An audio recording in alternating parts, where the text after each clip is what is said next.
town you never heard of. Hey everybody, welcome to the Common Folk Podcast with Ben, Morgan, and Andy.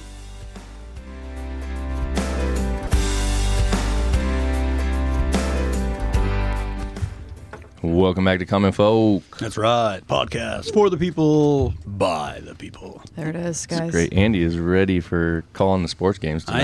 I am. We're getting into the thick of it. Only a couple weeks left of the regular season. A lot of these really good teams that we're covering right now are kind of jockeying for position. You know, they don't want to be the 4 seed. They want to be the 2 seed, you know. So it's winding down and it's getting pretty intense. So Win State. That's, you said a couple weeks? Yeah, girls state tournament here's in 2.5 weeks. Yeah. So then do you get sad after basketball's over? No, it's kind of fun. It's like a relief. Like we did it. We made it through. And, you know, like I'm never bored. So then it's baseball. Yes. You know, now it's on to baseball. Okay. So, yeah. You definitely look the part. We got cameras today so people could look at you and see. Oh, man. I mean, he's Andy, you look like you're sitting at the head table at a basketball game calling it right now. Oh, well, thank you. I will be here in a few hours. We got another one. Wait, so. he needs that jacket, that famous jacket. Oh, he's got it. Oh, I do. I got it. It's the yellow jacket, right? Gold. I'm sorry. Is that what you call it? Jacket, It's a gold. green jacket. Gold. Yeah, and you know when we unveiled those, and it was a total marketing ploy, like to just draw attention, wearing those gold jackets. Word got back to us that other media personnel were going to try and steal one. Oh, and there was like a bounty for those gold jackets. So we really got to keep those. You know, either keep them on or keep an eye on them because there's a bounty. That's the word. Is yours tailored for you, or is it like so big that you guys have to share, or is it too tiny? It looked like a tent, so I took it to a tailor and said, "Just please do whatever you can to try." You did? Okay. Like try and make this look like a suit jacket. I just please. wondered because it reminded me of when Ben joined the fire station and he got somebody's pants that was like 5'6". Oh, and I got someone's that uniform shirt. Remember that uniform shirt? And then he got this massive oversized. So I just wondered if it was like, if it actually fit you, but now it does. Okay. They got our measurements, but you know they're kind of like novelty jacket. You know, they're different zany colors and stuff. So. All right, I want to give a couple quick shout outs before we get started. First of all, have you guys ever heard of Rock Rooster boots? No, I mean, look at your shoes. Yeah, so these guys are getting... Pick your feet up and slap them on the table. Come on. Are getting a little shout out. You know, remember Randy? Field Rose Randy, the farmer? Yeah. He's been on the podcast. You're not going to forget Randy. Charles, do you know Field Rose Randy? No. Oh, man, we're going to have to show you that one. Oh, yeah. Guy's hilarious. He's got a big, pretty big YouTube channel, big social media following, farmer down in Florida, peanut and cotton farmer. But funny dude. But anyway, we've had him on the podcast a few times. But he called me up the other day and he was like, "You got to try these boots." And if you're anything like me, my Instagram feed is full of boots. I don't know if you see them all the time or not. Yeah. Like I'm constantly seeing different brands, and they're all fighting with each other and who's got the better boot, and they're cutting them in half and all these things. And I've seen this one before, but didn't really know a whole lot about him. He's like, "I'm gonna have them send you a pair. Go online, pick one out." I'm like, "Okay, whatever." You know, I always like to have a pair of boots. So they're lace up. They're shorter, not like cowboy boots, slip on. They're lace up boots. I pick one out, get them in, pleasantly surprised. Very nice boots. And they're, price-wise, they're much more affordable than all those other ones out there. So we'll see how they last. Okay. He says they last a long time. Okay. I mean, it's not hard to take off the boot. I'm not take the taking boot off. We're on camera. All right, hold on. God. Hope people are watching this for cinematic value. Well, I mean... Most guys don't want to. Okay, so look at that All zipper. right. That is smart. I do like that. Right? Because no one wants to. Easy on and off. You know, that's amazing because... We didn't treat these first, though. If it weren't for those zippers on the side of boots, my 3-year-old, it would take me about a half an hour to get those boots on. Those zippers cut it down to about 15 minutes. Right. I like that. So they don't all have the zipper, but I picked the one with it because I hate tying things. Also, when I wear boots, like I wear them all the time, you know what I mean? So I got to be able to get them on and off quick in certain scenarios. So the zipper's awesome feature. But anyway, cool boots. So I spoke with them. I was like, "Man, these things are great." And they said, "We'll give these to you. Just say something about us, whatever." So I got the podcast. Want to give them a shout out. Gonna put some stuff on Instagram. But they gave us a discount code. Oh. So Farm really? Focused. The website is rockroosterfootwear.com. The code Farm Focused, FOCUSED, all one word, gets you 15% off. Well, so can I get 15% off? Yeah, you Yes. can. We do all these promos on NCN, and I'm not eligible, because I'm part of the entity putting it on. I'm like, well, I want 15 off. I want 25% off. No, you're included. Okay, cool. Yeah, we can use our own discount All code. right. Do they have women ones? They have everything. Oh, okay. I would definitely I would definitely recommend trying them out. They're super comfortable. Okay. Yeah. So that, and then the second thing, Midland Radios. We've talked about them a bunch of times. Midland USA was reviewing some stuff with their marketing guy on our promo code and the inserts that we're doing in the packaging and seeing if stuff's taking off. And we were looking at a couple purchases that customers had, and what we were seeing was it's farmers buying stuff. The last one that we looked at was a guy went on there and bought this kit for 3 of his machines. So 3 Midland radios, a base station, all the stuff that they're going to need for planting season. He just recently bought it, so it's a cool setup. Nice. So like that antenna, because I got to crawl up on top of the bin, and get some footage of that. Yep. Yeah. Okay. Well, cool. Yeah, that's set up. So MidlandUSA.com, if you're looking for communication devices for your tractors, for your ATVs, even personal stuff, walkie-talkies, portable units, use code FARMFOCUSED, same as Rock Rooster's code, and it's 15% off also. And I'm telling you right now, what we always use Midlands for is getting into the middle of wintertime vacations. We always use those Midland radios when we're skiing, and if we get separated on the mountain, rather than trying to dig out your cell phone or break your cell phone, drop it, whatever, you would just have that Midland kind of clip to you here, there, or whatever. Yeah, because your cell phone's probably not going to work. Well, and you got big gloves on and all this other stuff. Yeah. And also you're just saying, hey, I'm at the bottom, or I'm over at this run, whatever. That's a good idea. Just kind of a convenient thing to do. I like it. So check them out, Support the Podcast. Go on the Apple app, give us a review. We haven't had any of those for a while. All right. But yeah, so done paying the bills. We got Charles Barron back. He's a first grade basketball coach. Oh, I thought you were going to say first grade teacher. I'm like, where are we going with this? It's my newest job. Add another title there. Yep. There we go. Charles with FBN. If you've been listening, you've heard him on before, Farmers Business Network. Charles, tell us a little bit about your coaching career. This is my first time coaching. So I got I've got a first grade daughter. And she started basketball, and so I said, can you be the coach? I'm like, okay, all right, it's time to be the coach here. I didn't play basketball, but it's first grade, so can't be too hard, right? Yep. It's probably the toughest job I've ever had is trying to corral 8 first grade girls to do the same thing at the same time. Right. It's a big lesson in leadership, and can you how do you actually get their attention? Yeah. Wow. And it's been a lot of fun. Can they still travel? With the ball a little bit at I mean, you're first grade. Yeah, you're dealing with like, are you allowed to lay down on the court in the middle of the game? I kind of forgot. Are you okay? Are you running You to the probably know opposite this. side of the court? Right. What do you let go? Exactly. Taking a knee here or there, that's fine. Right. Did they have enough strength to get to the rim? Can they throw it up? They get the ball up. Get the ball up. So the difference between your first game and then like your third game is pretty dramatic. So your first game, you got kids lying down on the court and all that kind of fun stuff. And then by the second or third game, they're getting the principles of the game and are. Can you right now tell the athletes from the other ones that are like not into it that much? Oh, is there some that are just like gangbusters? No. You have kids who are super athletic and super competitive and get it, and they want the ball, and then the hard thing is to get them to not hold the ball and run the ball like the football, and Yes, right. So it's funny you mention it's that. fun. Have you coached your kids yet? Oh yeah. So when this was 2 or 3 years ago now, when Ozzy, we entered him into T-ball.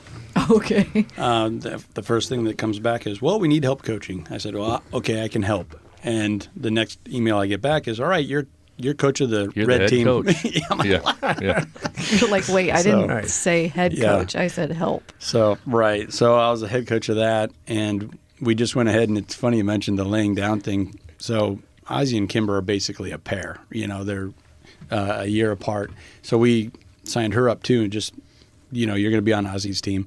first practice, she just got out into the infield and just laid down. Right.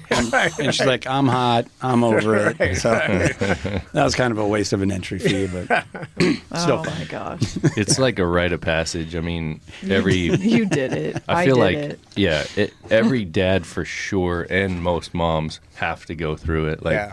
you got to coach something, and just And maybe we've talked about this, but I wish another rite of passage would be now you have to umpire or now you have to officiate the game. Oh, yeah. Like Yeah. when I do these broadcasts and I see some parents standing up and pointing and hollering, I'm like, ooh, I would really like you to be the next game's official. Right. I would just like you to have that experience. Right. Yeah, I think the refs are a little lenient on the first graders for double dribble and treble. Okay. Yeah. You're pretty much allowed to be a running Just back, do take the whatever. ball, run to the basket, take as many shots as you want. I love it. As long as no one's tackling each other. It's all about having fun, and that's where you got to start it. Like you can't be blowing the whistle and taking the ball out of their hand. Just Right. really focusing on letting the little girls have fun. Yeah. Yeah, the funny thing was we'd have these practices, and the practices, no one you can't get them to do the drills. They're all running off to every side of the court. Like the dads are pulling their hair out, and then you show up to the game, and suddenly they get it, and they're playing, and they're in it. And you're like, okay, hey, They were You listening. yeah, they actually were yeah. listening. that's good. That's good. But your daughter has had fun. I think they're having fun. Yeah, Okay. they Okay. seem like they're having fun. That's the main thing. Yeah, good memories for sure. Kids sports, man. Right. I do miss that. That was fun. Our youngest is junior high now, so we don't have any of that anymore. But Yeah. it was fun. Come on down. I'll hire you as an assistant coach. Yeah, there you go. Yeah, I'm not so sure about that. It was fun, but I don't know about that fun. I mean, you help on the trap team. Yeah, but it's not little kids. Like I'm talking Right. about the little kids Yeah. stuff is neat. Yeah. I know. So anyway, Charles here, FBN. What do we got to get into today, Andy? Well, man, there's some buzzwords that we just can't get away from. And FBN just came out with their new report. Yep. The price transparency report. Guys are getting that out. But I do a lot with the news, So trade wars, tariffs, reciprocal tariffs. I mean, there's things being added on, and I don't know. If you just read the headlines, it's like, okay, well, our economy is going to collapse tomorrow because of China. Right. So who better than to maybe talk us off the cliff here or tell us exactly what's going on than Charles here with FBN. He's got his finger on the pulse for sure. Yeah. For folks who haven't listened to the previous episode and may not know, Charles, can you tell us first of all what FBN is and what you guys do? Yeah, and it's great to be back. And so always fun to have the conversations. So FBN's a network of farms. We're a 100,000 farmer member network across the U.S. and Canada. And then our members buy inputs. So we sell inputs online, things like chemical, fertilizer. We're now getting back into seed. We'll have coming up here in a couple weeks. Livestock supplies. You can get pharmaceuticals. You can get feeds. You can get supplies. We're actually adding pet products now, so you can get pet care items. So Nice. anything you need for the farm, you can buy online at FBN. You can buy it online, or you can buy it through our what we call community builders, who are like farmers who are sales agents and sell for FBN locally. And then we do a lot of lending to farms. So we do land loans, we do operating loans. We've done over $2.5 billion of credit for growers over the last 4 years. So really rapidly growing program there. And then we're very rapidly growing part of FBN is in sustainability services. So we do all the tracking and verification and then payments and basically administering programs for big grain buyers like ADM and Poet Ethanol to facilitate farmers getting paid for sustainable practices. So if somebody like a Pepsi or a Costco shows up and says, I want to make sure that all the grain going into my products is no-till or comes from regenerative farms, they turn around to ADM. ADM turns around to FBN, a program called Gradable, and then we administer that out to the farm. And we paid out over $33 million in those premiums last year. Wow. Through the Wow. program. So. What do you not do then? Yeah, Is that's my what I was question. thinking. No, You guys are everywhere. That's cool. That's That is cool for sure. awesome. Yeah. I want to check something real quick. This is a good stopping point, so let's take a quick break, and then we'll be right back. This episode is brought to you by a company near and dear to our hearts, Farm Focused. FarmFocused.com, FOCUSED. It's the #1 provider of branded merchandise for the top brands in agriculture. Folks like Millennial Farmer, Welker Farms, Larson Farms, Calf Fed, so many more. Again, check it out, farmfocused.com. Being farm focused is a way of life. It's a brand you can be proud to be a part of. Thanks for listening. All right, we're back from a quick break there. We learned during the break that FBN also sells some supplies that can be used for raising chickens. We do, yeah, we actually do. We sell all types of poultry supplies, incubators, heat lamps, general, like we shop heaters, pumps, meters, basic stuff you need in the shop you can get on FBN too. That's pretty cool. That's kind of a hot commodity right now. Anything to do with chickens or poultry, with the way egg prices are shooting timely, up. yeah. I actually heard an ad during the Husker basketball game last night from a big cooperative, and they're talking about new chicken feed. You're going to have bigger eggs, stronger eggs, lay more eggs. I'm like, chicken feed? Oh, okay, yeah, that makes sense. Yeah, I got it. Oh, yeah. Everybody's getting into it. Oh, backyard chickens exploded during the pandemic. So many people started raising them. Yeah, it's smart, man. And everybody, it's funny, like you see some of those memes of like people who have had chickens all these years. And they're like wearing gold chains and they're throwing around dollar bills and stuff. Yeah. They're like finally made it. You remember Jeremy Odom, the comedian we had on? Yeah. Uh-huh. One of his bits that really kind of exploded, in little short videos on Instagram and stuff, was him talking about his days at working at a grocery store, and he was the egg man. He could hook you up with the egg. The egg man. Because I got a couple cartons in the back way. Nice. Hy-Vee didn't have much today. When I walked by and grabbed some butter, most of them it don't. was like, All right, so we learned a little bit about who FBN is. Andy mentioned the price transparency report. Charles, does this come out once a year, or what's the price transparency report all about? So this is something we've started doing this year. We've actually done it twice because prices were moving around pretty quickly in the last couple of years. So what we do is we allow members to share chemical invoices, seed invoices, and then they send them in. We anonymize them. We match up all the prices. We look at discounts and all the different ways that you actually get to what the actual final price was that a farmer paid, and then we collate all that data and give an industry report, right? So I think for this report we had about 1,300 prices that we looked at, and then what you can see is you can see all the price variances on individual products, and you can see price variances within states.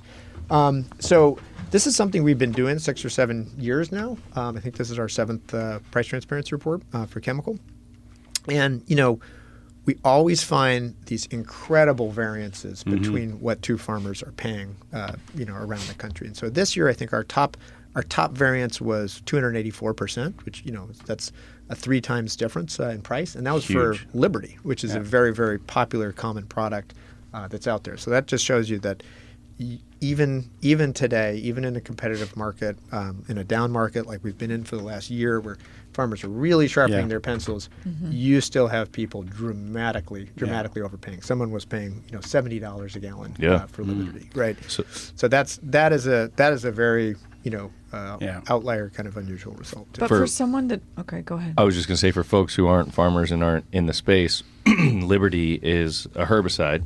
Okay, I was just going to say, what is a weed killer, essentially. But how do they get to that? Like, how does that happen? Yes, I don't get it. Yeah, so this is where, Frank, this is where FBN came from.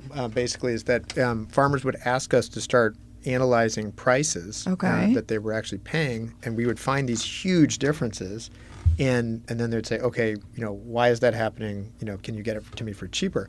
But the reason it's happening is that most of the retail infrastructure in the country still operates on a call me for the price, or you're gonna get service from me, like you're gonna hire me to apply your product, and I'm just gonna hand you the price sheet. Basically, here's your bill of goods. Okay. And so there's actually no negotiation that takes place.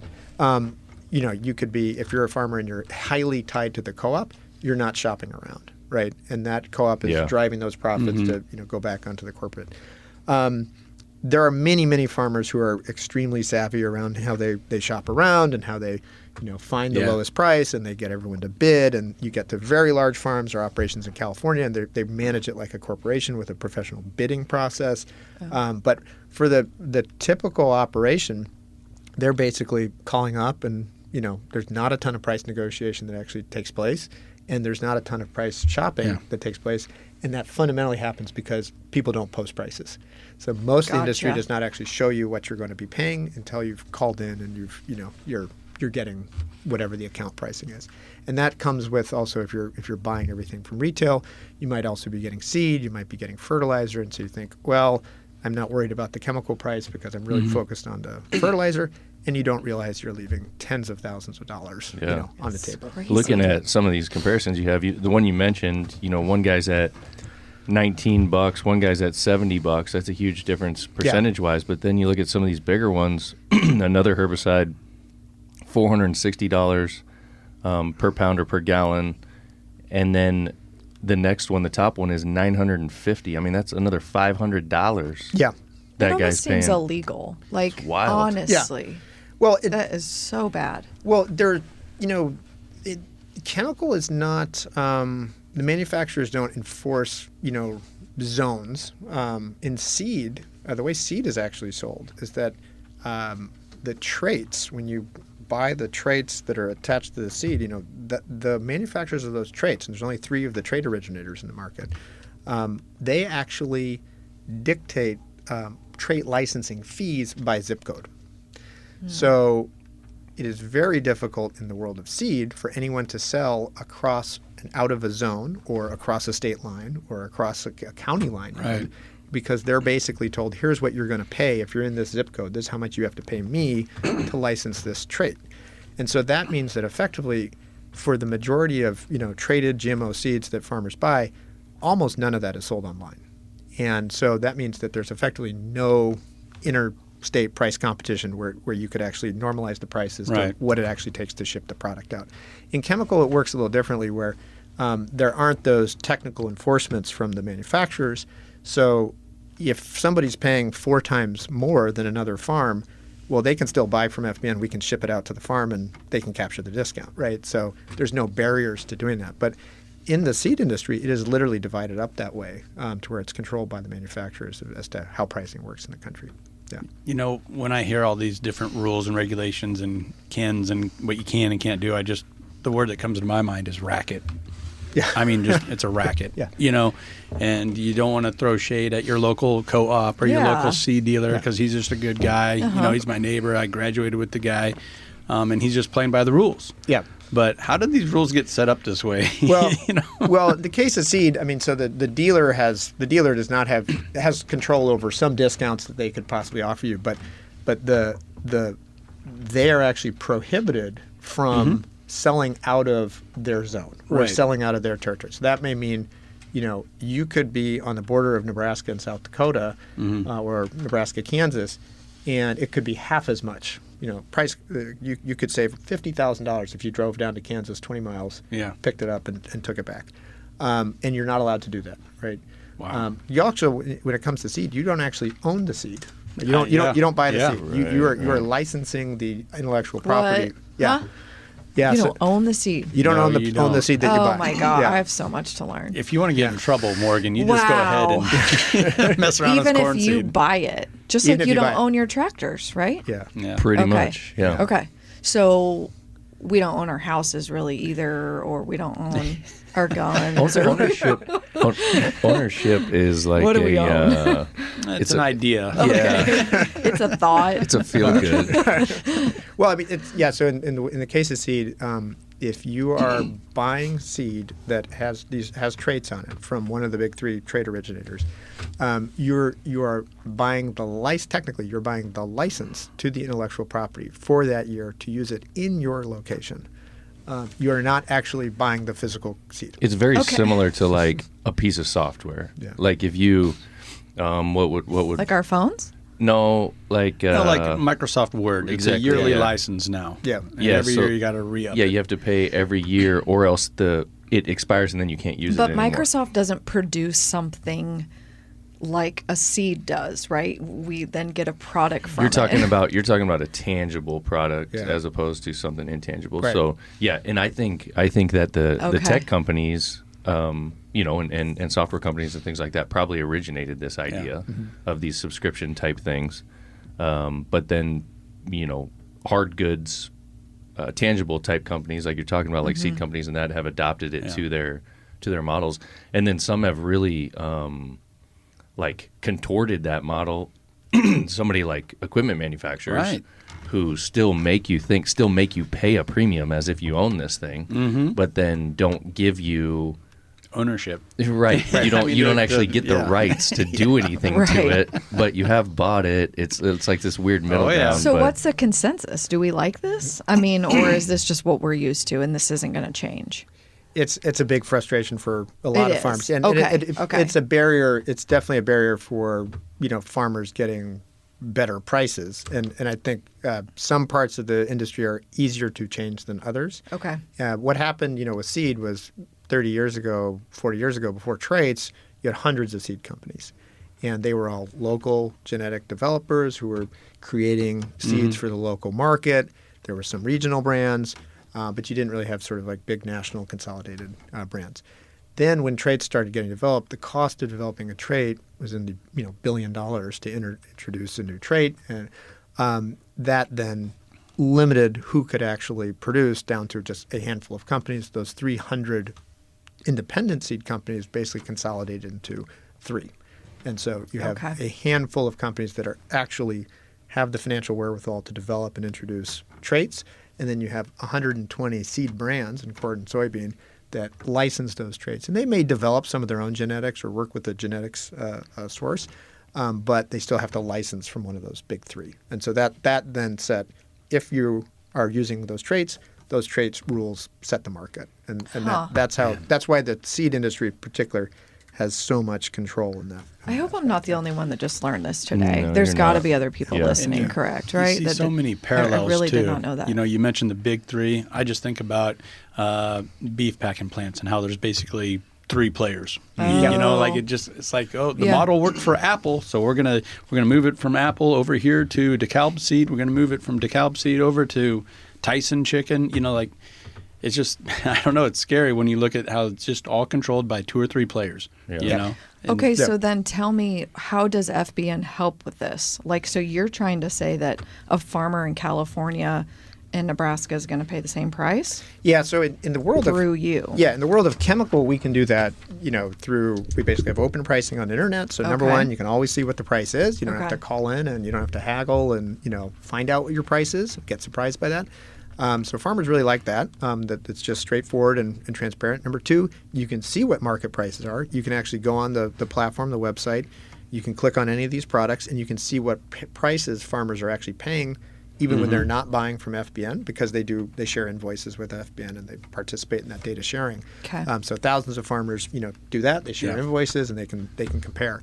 And then we always show you what FBN's price is. And then we use our systems, our technology, to then line up all the products by their ingredients, because you'll have in a common chemical, like let's just take glyphosate, there might be a couple dozen versions of the same glyphosate product, a 5-pound glyphosate, product on the market, all with different brand names, all with different prices, and producer generally knows, hey, I'm getting a 5-pound glyphosate. So we show you, hey, here's the 40 products that are all identical, by active ingredient. Here's the price range of that group of products, and then here's what you can get it for from FBN. So we make it very, very easy. And what that does is that basically sets a baseline price around the country that everyone has to compete with. So when we started, we were sometimes saving farms 50, 60%, like just huge amounts of money. We had a farm once tell us they still saved $180,000, like just huge money.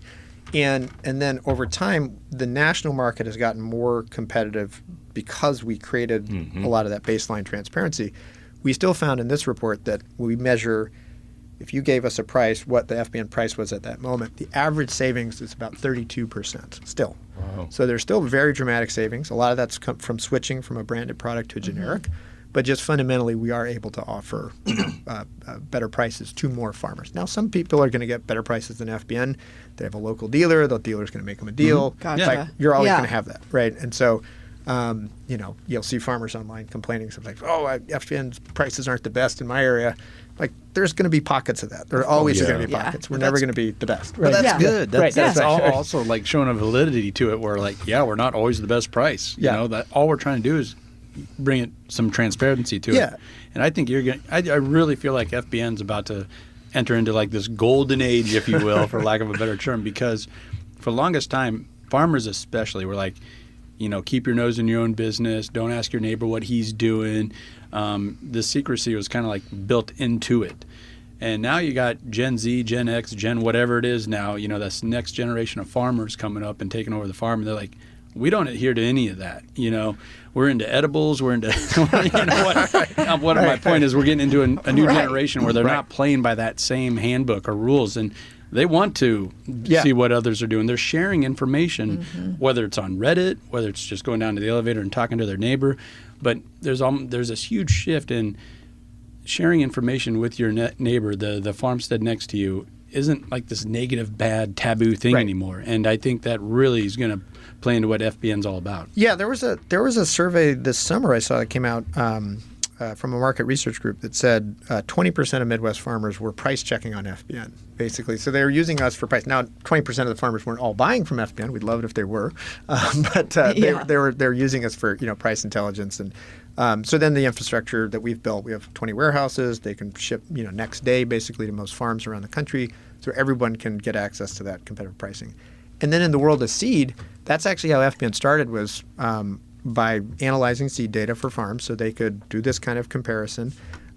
They could see what prices they were paying, and then they could see what yields were actually producing on individual hybrids and varieties on other farms. So they could see which hybrids were actually working on other farms, which ones should they be interested in. So, and then we now have very excited because we're going to have a new seed partner coming on the platform in 2 weeks. So we'll look forward to announcing that. But there are seed companies who are trying to innovate around the model, and they may have traits, but they may price differently. So they can deal direct to farms, and they are finding new ways that they can innovate in sales, marketing, and distribution, and find ways to sell online. So that's going to be a great thing for farmers, because that's just going to give farmers better choices on genetics, really quality genetics, mainline traits at clear and transparent pricing too. So this report, was this something like everyone's dying to get? Are people waiting for this so they can? I don't know. I don't know. Hot off the presses. Right. Like, is it? There's always excitement around it. We have about let's see, probably about 1,000 farms or so participated in this exercise over the last year. Okay. And they're sharing invoices. They also get personal price intelligence. So anytime you share an invoice with FBN, you get a score. Basically, that invoice is going to come in. We'll analyze it. You'll see what your savings and how you're benchmarked to the market. So that's available for anyone for free. Perfect. I wonder when it comes out, and obviously the farms who shared with you are going to be looking at this because they want to see it. And then that guy that paid that 284% more, he looks at it and he's like, oh shit, that's my price. What He's happened? gotta be pissed. Real oh shit moment. But right. that's that's kind of a good thing. It's a learning moment. Right. That's why you sign up. Oh yeah. With FBN. Yeah. I mean, we've had many stories of this where someone will say, I'll say, hey, have you ever compared your prices? You ever gotten the analysis? And I'll say, no, Dad's got a deal. We've got a deal from the guy. They take care of us. They treat us really well. We're good. I'm like, well, just let's take a peek and let's see what it actually is. And then, we found this one. I think I told the story on the last one. We found big farms, like 4,000 acre, big operations, sophisticated in Iowa.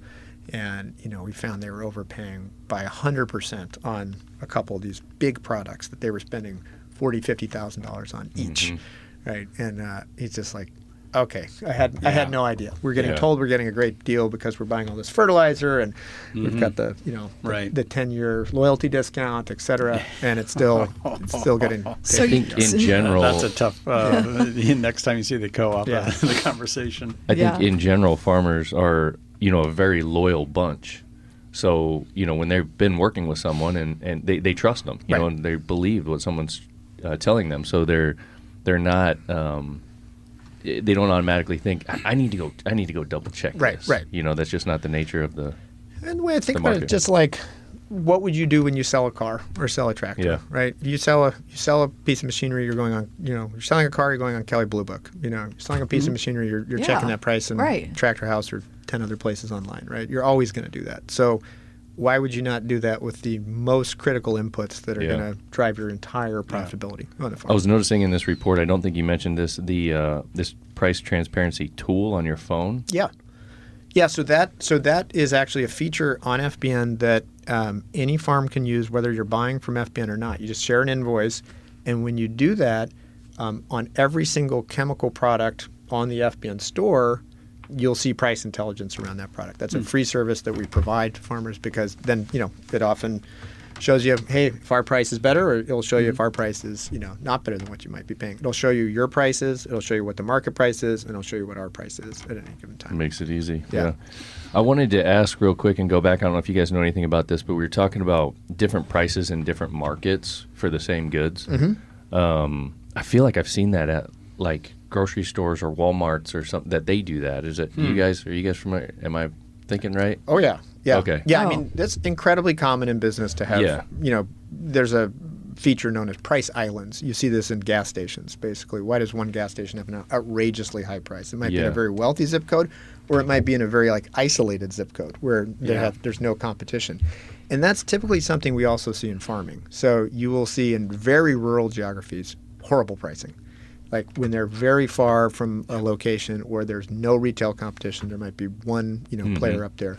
So, some of those very, very far-flung geographies are, great FBN customers. They love FBN because, we're giving them, really, really good competition. And I could see, in some of those scenarios, a supplier charging a little more for something like that just because, it's harder to get it to them. There's more transportation costs or whatever, but it should be transparent in that, hey, your base cost is the same as everyone else, but there's a little bit extra here because we have more labor, we have more time, we have more fuel in getting it to you, that kind of thing.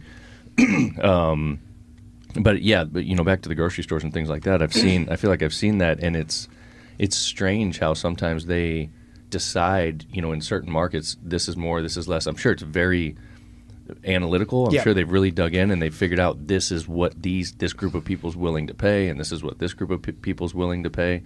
But it seems like really underhanded. Yeah. Like almost price gouging, to put a real negative. Yeah. Well, some of the logic behind it in agriculture goes back to, when traits were coming out, the companies had to figure out how to price it. And you have some regions that are incredibly high yielding, like Illinois, right? And Illinois is always going to have higher yields than Western Kansas. Yep. Right? It's just more productive. They get more rain. So you do tend to see higher prices in more productive geographies because also farmers are willing to pay more, and they're willing to add more items to the crop, whereas the crop budget in dry land is just going to be less. Right? There's less margin on the farm to play with. So you are going to see that. And then the thing the companies have to figure out is how do I stay competitive in a market that can afford to pay very little? If I'm charging one price around the country. So there's some natural price variance, which is okay. That makes sense. Yeah, people with higher yields and things like that. But on the other hand, I would imagine the farmer who has the better ground and the higher yields probably looks at that and says, "Whoa, it's not my fault that I've got that I live in a country with better dirt and more rainfall. Why are you gouging me for that?" And you made an astute observation there about Illinois, and they get more rainfall than Western Kansas. And I've always noticed that the crops that get rained on more often typically grow better. Tend to make more money. Yeah, make a little bit bigger yield. Wait, how does that work? I know, right? I just imagine that you guys have obviously a lot of customers that love you, but there's got to be a lot of haters out there that are so annoyed with you. Yeah. What's classic I mean, disruption, it's business, right? Yeah, right? Yeah. There's always been that. A lot of that's from competitors or dealers or farmers who are dealers. But that I view as, hey, that means we're doing our job. If people aren't complaining on that score, saying that then we're not doing our job. We're not bringing enough value. I really pay attention to when customers complain about us that bought from us. Say, okay, the delivery wasn't good, or I didn't get the service I expected. Right? We take that incredibly seriously, and so we've every year have improved on our operations and the basic customer service that we're providing. And we just this last year made our 100,000th delivery to the farm. Wow. So very excited about hitting that milestone. It's probably really expensive, but it's almost like a badge of courage or honor if you get sued by a seed company or something. You've made it. Yeah, we have. Woohoo! Yeah, we have those scars too. Oh, you do. For me, one of the things that I went through the report that I just kind of blew my mind, and I always knew it was the case, but not on that level. and it's how reliant the American farmer is on inputs coming in from overseas, and particularly from China. It blows my mind that I guess we just can't grow a crop unless we buy a bunch of inputs from China. Yeah, so we really highlighted that in the report here because with all the discussion on tariffs, okay, so let's look at how exposed is the farm, to tariffs when we look at the risks that are out there on a farm. So, seed is not going to be exposed. Seed is, the germplasm is developed locally.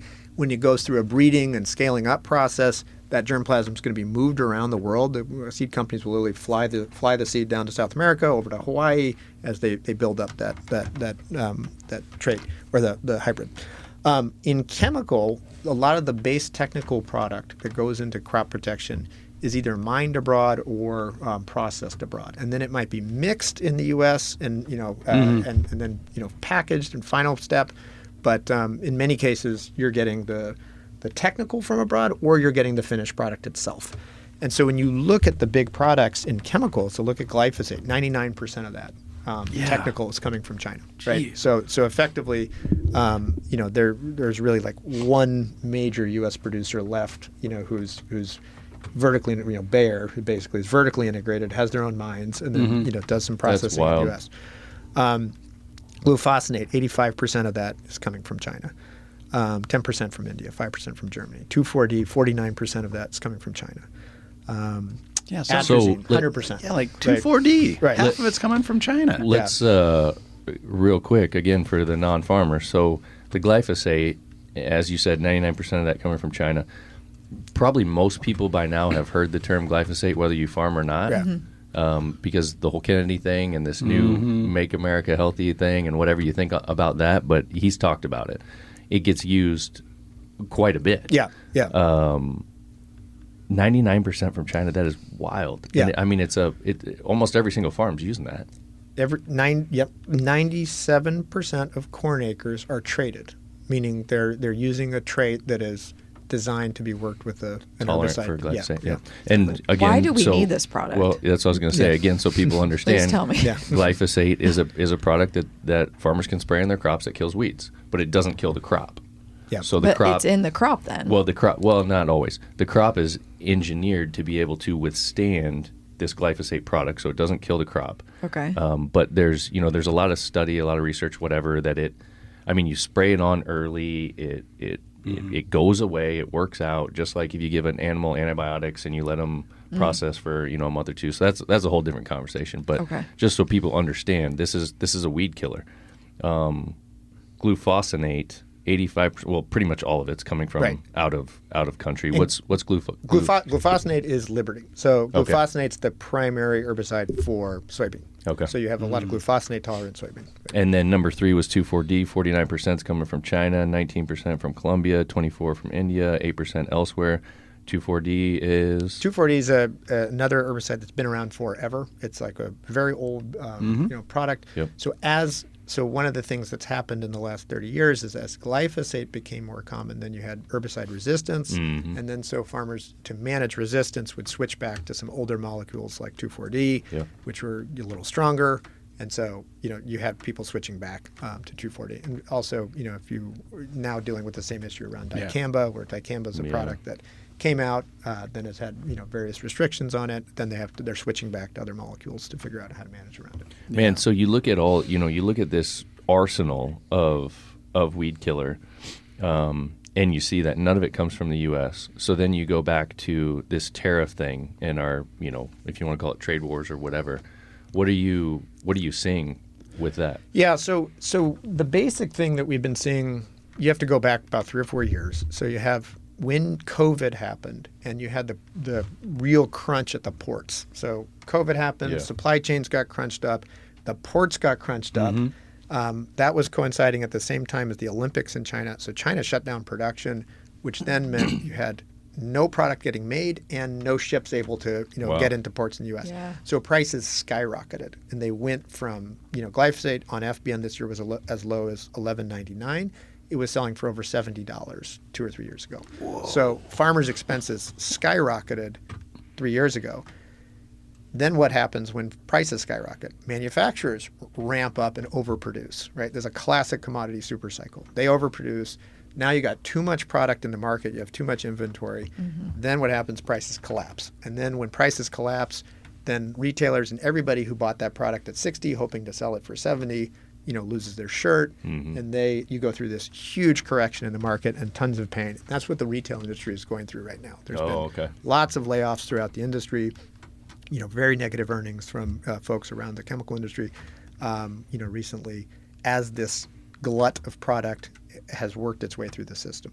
Okay, so now you get to where we are today, which is basically the industry has been unwinding from that super cycle. They've been offloading as much product as they could. Prices have kind of collapsed and more or less stabilized. We're at basically historical lows for these products right now, and now you have tariffs showing up. But the problem is that 3 years ago, corn was $7, right? 2022, 2023. Like corn was great prices, and so farmers were able to bear that expense. Corn got down below $4 this year, and we're back to historically low commodity prices. So you have those low prices. There's been very bad income on the farm over the last year, so a lot of risk for farmers. And then you have now the new risk of basically price increases and tariffs. And so as manufacturers kind of work through that supply gut and the retail system worked through that supply gut, which caused a lot of pain and price reductions in the market for the retail world, now what you're starting to see is you're going to start to see the prices going back up. So they're naturally going to start going back up because the market has kind of corrected itself as to supply and demand. Then you have tariffs coming in. So we just had calls with suppliers this morning where you're already hearing manufacturers in China and abroad saying we're going to start taking the prices up because they think they can bear it, the market can bear it. And then you have the tariff uncertainty that's coming, which could be anywhere from 10 to 25%, atop those goods. Wow. And the commander in chief has been floating it out there, 25%, and then he's using a word like reciprocal. And it's kind of scaring everyone to death here. Yeah. And then on the other side of that, you have one of our big time buyers in China saying, well, we're going to, not buy as much. Right. So I feel like farmers are getting it from both ends here. Their inputs are going up, and then also their markets are dwindling or are getting limited because one of our main buyers is posing that they're going to reel it in. Yeah, and ag is a politically sensitive demographic, so it's a great demographic for another country to target. That's why farm goods are typically targeted in these tariff wars, because it's a big block in the Senate. It's very politically sensitive. It's also national security. So you've got trade with China. China's our biggest buyer of soybeans and also then corn. We're number 1 or 2 on corn. Mexico, Mexico's our number 1 or 2 buyer on corn. I'm forgetting the actual rank at the moment. Then you have Canada. We get potash and fertilizer from Canada, right? We sell pork to China. We sell soybeans to Europe, right? Yeah. So American agriculture is an export industry. It's one of America's big export industries, actually. And so there's a lot of interdependencies. And then you have also uncertainties around what's going to happen with programs like an ethanol and what's going to happen with other federal support that has gone into other parts of the market. So yeah, there's a lot of the net result of all that is more uncertainty that hasn't translated yet into these are prices are specifically going up or markets are going away for farmers yet, right? And so it's when is that actually going to take place, and what are we going to actually see happen? Yeah. Well, go ahead, Maureen. I was just going to say, on all these chemicals that you were talking about, is there like an expiration date, or no? They are just not expiring. No, they can last. They typically can store for a couple years, and you're okay. I mean, some of them, yeah, you're not going to store them for 5 years, but 2-3 years is okay. And your guys' I don't know what other companies are like because I've never been through them, but I went to one of your guys' facilities in Lincoln, Nebraska, with Zach, Millennial Farmer, and I mean that's top-notch facilities. So as far as storage is going to go, they couldn't be in a better environment if you need them to last. Yeah. I mean, you're gonna, as long as you're in a heated environment and they're not exposed to the cold all winter, then they're going to be, the product itself is going to be just fine. But companies don't want to hold inventory for 2 years. I was just thinking of like when you were talking about COVID and there was like a surge and then if things back down and people weren't buying, like, where's it all just being? Yeah. Where's it go? Yeah. What's going literally, on? Overhead's a killer. Yeah. That was literally happening Okay. then. When you got to the end of 2022, early 2023, because companies were so loaded up that we could call it saying the channel is loaded. The retail channel is just totally full of product. Yeah. The warehouses are all full. Everyone's got too much. And so then the prices collapse. Gotcha. Do you know at that time when China was slowing down production, they were going through the Olympics, those kinds of things, and we were having a shortage of certain products. Do you know were yields affected in that time frame? Well, so the timing in which that happened, that was in between seasons. Okay. So that the ports crisis was in the fall of 21. So the crop was already in the ground, right? Yep. And then the Olympics were going to be in the winter, right? So so the big fear of that year in 2022 was that product was not going to get to the United States because they weren't going to turn the factories back on until after the Olympics. And so we were okay because we had stocked up and we had gotten enough product to satisfy all our demand. But that was the big fear in that year. And you did have companies not able to fulfill to farmers. And there was probably a lot of farmers, that would stay on the ball and they were pre-buying whatever. So then they were seeing those higher prices and they might have been holding off. Yeah. So what we, this is what we've always sort of tried to set our growers up for is the advantage of buying early and planning early, because the whole system, the entire supply chain works better the better demand signals you can get. Yeah. So if we know and we can do most of our sales in the fall, then we can work with suppliers, manage manufacturing and importing, and then delivery so that everything is showing up in April when farmers need it. Yeah. And that works like a Swiss watch, which is the way you want it. Yeah. What gets really tricky is when farmers start delaying the purchases, which is what they do when either prices are declining or that they're uncertain about their incomes. Then the system, not just FBN, but everybody has to figure out, how do I get ready to deliver an entire season's worth of goods, and the farmer still hasn't told me what they're buying. So this year is, and last year was one of those years. This year, last year farmers were delaying because prices were sort of declining. This year, farmers are delaying. They are delaying more than average, which we've seen in our buying intention surveys that we do with our growers. But they're delaying because of income uncertainty. So you have high interest rates. They have to get their loans with not knowing what the profitability of the crops are going to be. They don't know yet what their acreage mix is going to be. And so they've said, hey, I'm going to wait on some major purchases. But what that does is then you combine what we're now seeing in China with, and then the uncertainty on trade. You're going to see prices going to be going up. At the time they show up, if they wait too long, they're going to show up in March, April, May, and the prices may be back on the upswing, and so they're getting a worse deal. So what we really try to do is give people the best tools so that they can buy early and they can lock in savings and they have a predictable cost. Then they can turn around to the bank and say, hey, look, I know exactly what my input expense is going to be. As long as I can market and sell within this range, then my profit's going to be manageable, right? So we do things like we have price guarantees on products. We have 0% that they can use, so they can take advantage of those prices early and just not be exposed to that risk. I could definitely not be a farmer. This stresses me out. Right, just listening to it. Oh my gosh. Well, and I thought it was fascinating. The last two big bottlenecks or scares just happened to happen, when it didn't matter much. You know what I mean? So like once again, it was a whole bunch of this and that, and it amounted to nothing. Is that what you see gearing up this time around? Like we're just running all these headlines about trade wars and reciprocal tariffs with China. China's bad, this, that. Or is it going to get squared up a little bit more? Is it going to hit it? Well, it depends how much of this is negotiating tactics and then what's real, right? So once tariffs start specifically being applied, then you're going to see the reciprocal come in from the other side, right? But is this Trump and just the way he negotiates and is doing the art of the deal? But what happened last time was when we did have tariffs, we did have a trade war, and then the government had to step in with the farmer bailout in 2019. So that's then happened as well, which farmers don't want to be in that position and don't like being in that position where you're having to get a bailout. Man, it's crazy. Right. What for folks who are listening to this who aren't necessarily farmers, why should they care?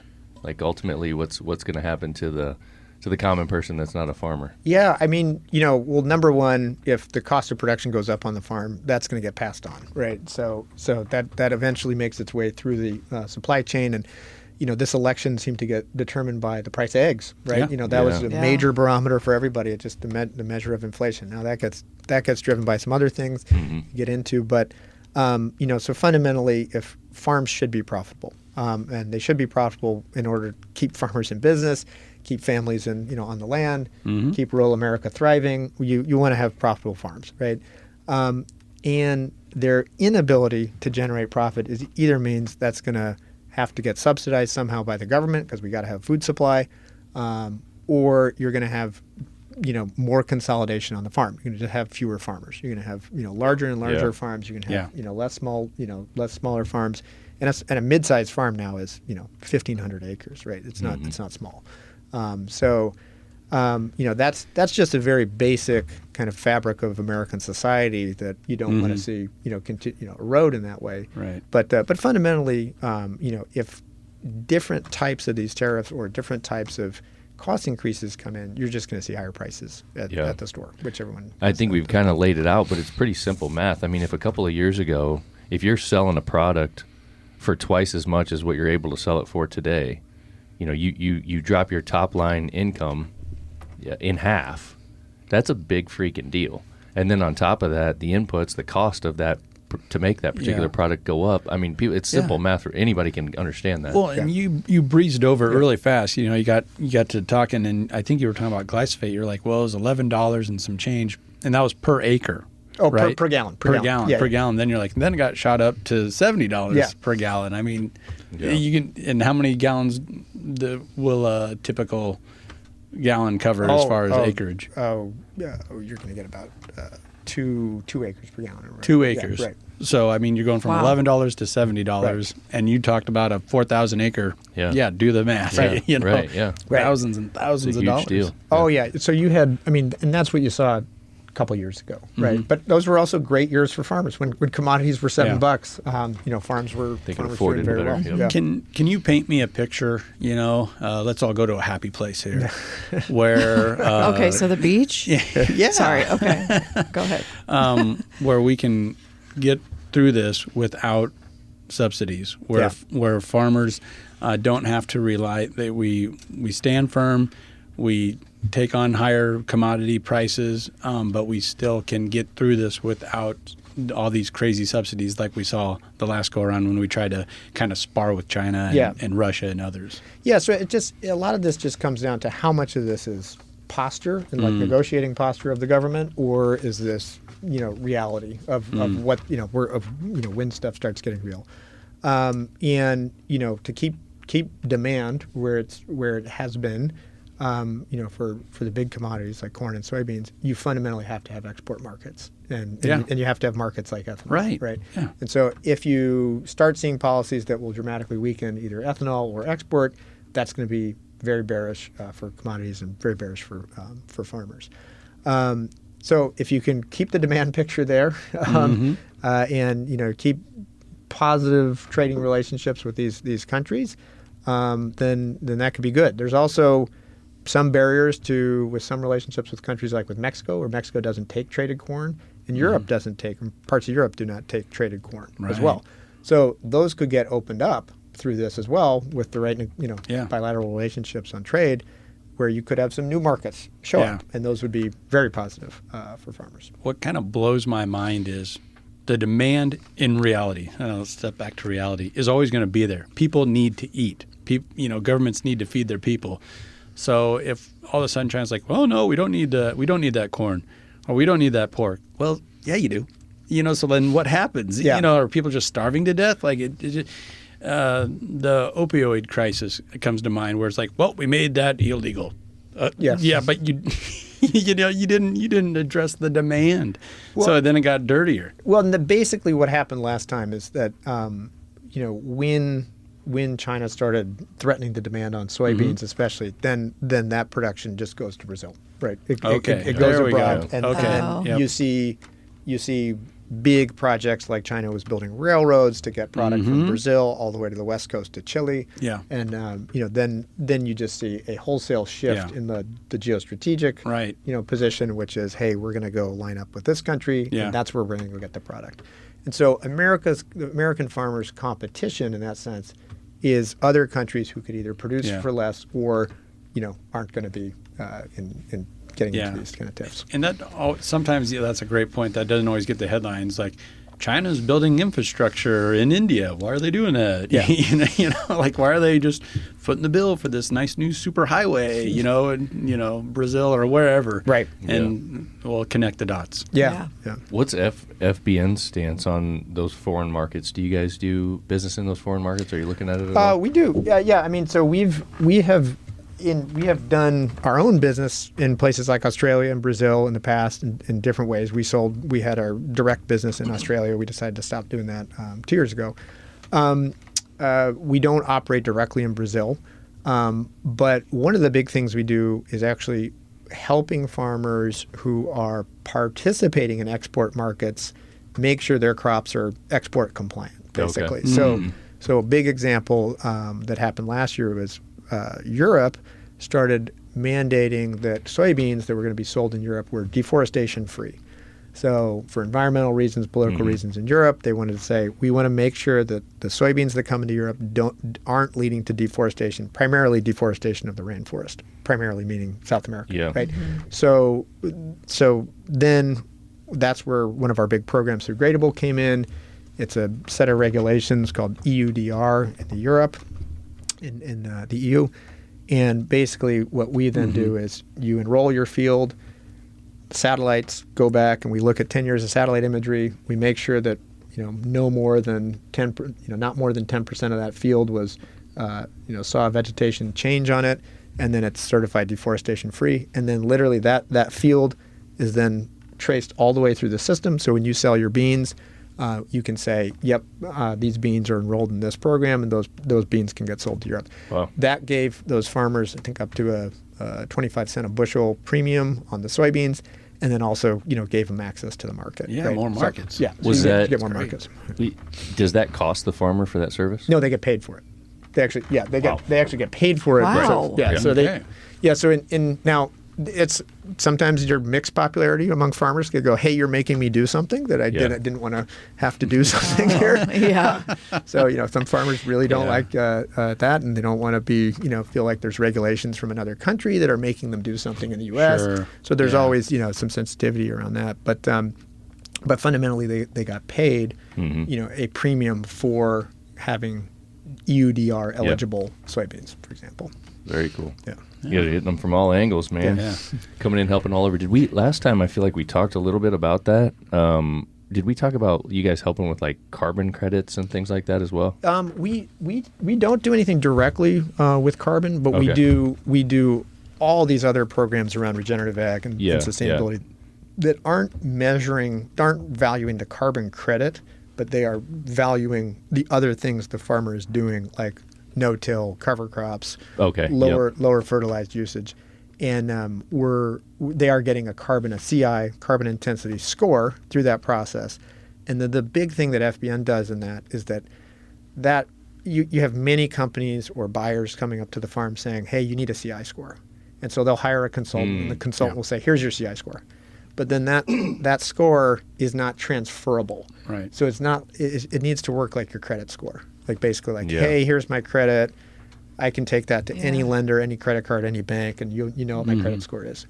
And so what we've done is, creating a platform that is recognized by all these other major buyers like ADM, POET, and others, so that if you get that scoring, that scoring is like kind of official, and that's something you can take to the bank literally, right? And say, here's my CI rating from FBN, and then here's how that can be used to access more markets and more programs. Very cool. Yeah, I do get that you're talking about it being sensitive, and I get it. The tail's whacking the dog when you have these entities from Europe telling us what to. But ultimately, the farmer is getting opened up to a couple more markets. So I would think that a lot of thrifty farmers out there and big operations would dive headfirst into something like this. I mean, if for no other reason, it's just going to give you another place to sell your product. They are. Yeah, I think many farms jump right in. Yeah. They're excited. They're happy to get the payment. There are pockets in the country where there may not be multiple elevators, right? So they may not feel like, hey, I don't have a choice if I'm gonna. Right. I could do this, or I could sell down the street.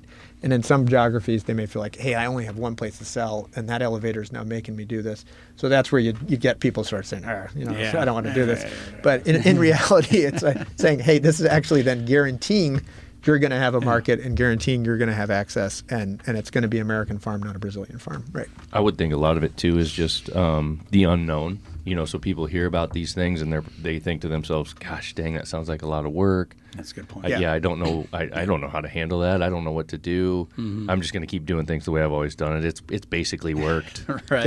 Yeah. Basically worked. Yeah, and so the way we handle that is, we've built this whole platform called Gradable. You go onto FBN.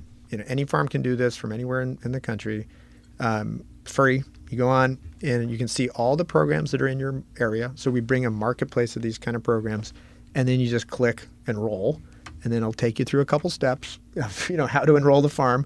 You either just upload your field boundaries, you can draw a picture on a map, you can transfer data, or you can call our team and they'll walk you through it. And that's it. It's really not a tough process at all. And so then that's basically the primary step, and then we come back at the end of the year, we do a little validation, and that's it.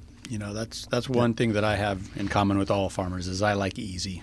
I like it. Yeah, I was literally just thinking that sounds easier than going to the FAFSA website that we have to do for our college kids. That is a pain in the ass. Yeah. Right. Just saying. That's worse than coaching first grade girls. Yes, exactly. Coaching first grade girls is harder than most things I've ever done. That's what I'm we're talking about international markets, and it goes back to, it's still easier than. We always find a way to bring this together. Right. There you go. So what? Well, first of all, anything that we haven't discussed that you'd like to today on this particular topic? Well, I think just for the way we're really talking to our growers about it right now is that it's uncertainty. Just how to minimize uncertainty. Some years uncertainty is price. Some years it's competition. Right now it's geopolitics and what's we just don't know exactly. At the end of the day, America comes through for farmers, right? Yeah. You typically can take that to the bank, that the American political system kind of comes through for the grower.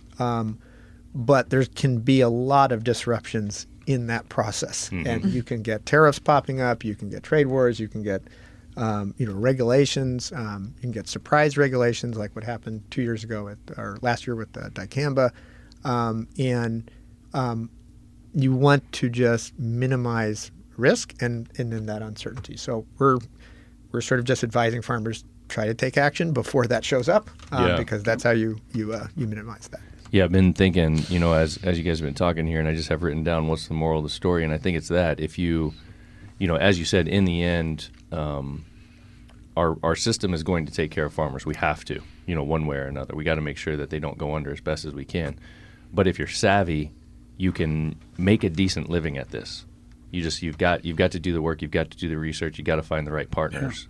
And I know I'm not saying anything that most of these guys don't already know, but hopefully in listening to a conversation like this, it may motivate some people to say, let me dig in a little bit. Yeah, and I think, and a lot of farmers, for a lot of different reasons, people aren't happy when there's bailouts, right? For sure. Number one, they're taking pain, and number two, no one wants to feel like you got to have a bailout, right? Yep. And so I think, many farmers may also feel like, hey, let's let it rip and let's see what the free market is, and where this thing actually settles out, and I'm competitive and I can be competitive.